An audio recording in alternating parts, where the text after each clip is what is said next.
Hello বন্ধুরা, কেমন আছেন সবাই? আশা করি সবাই ভালো আছেন। আমি নাসরিন, আপনারা দেখছেন সহজ রেসিপি।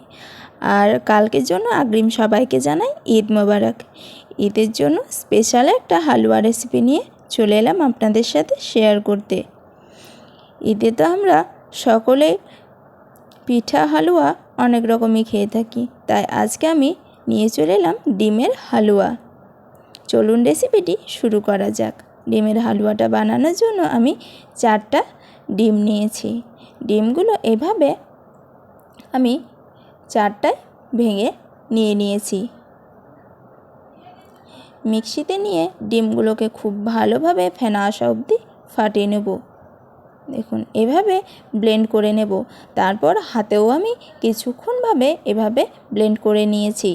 তারপর আমি 4টা ডিমে এই ছোটো কাপের 1 কাপ দুধ দিয়ে দিয়েছি। আপনারা চাইলে গাই দুধ অথবা আমুল দুধটাও নিতে পারেন। তারপর আবারও খুব ভালো করে এটাকে ফেটিয়ে নিয়েছি হাতের সাহায্যে। আর বলে রাখি, এই রেসিপিটাতে আপনি ডিমটা যত ভালো করে ফেটাবেন তত কিন্তু সুন্দর হবে। তারপর চুলায় কড়াই চাপিয়ে দিয়েছি। কড়াইয়ে দিয়ে দিলাম 1 চামচ মতো ঘি।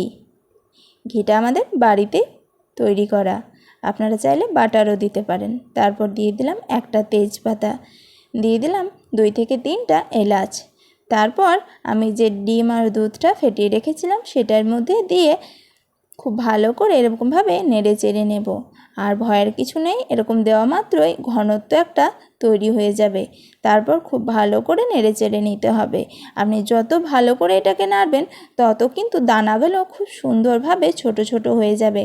একদম যেমন আমরা মিহিদানা কিনে খাই সেরকম দেখতে লাগবে।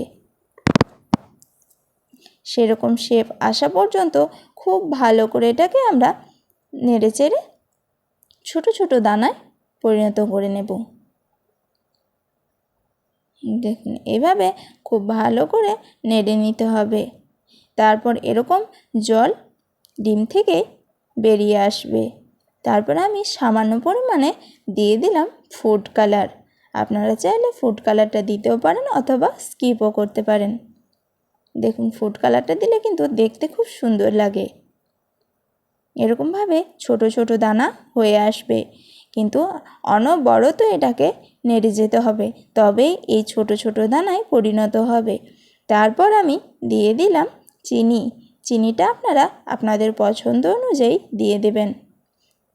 ঠিক যতটা মিষ্টি খেতে পছন্দ করেন সেই অনুযায়ী চিনি দিয়ে দেবেন।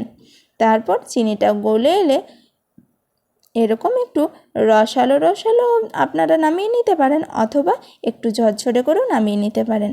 দেখুন, আমি খুব বেশি টাইট করিনি, তাহলে একটু শক্ত হয়ে যাবে। সামান্য রসালো রেখেছি। আমার রেসিপিটি ভালো লাগলে অবশ্যই একটা লাইক দিয়ে পাশে থাকবেন, আর কেমন লেগেছে অবশ্যই কমেন্টে জানাবেন। আমি আমার ভিডিও এখানেই শেষ করলাম। ভালো থাকবেন ও সুস্থ থাকবেন।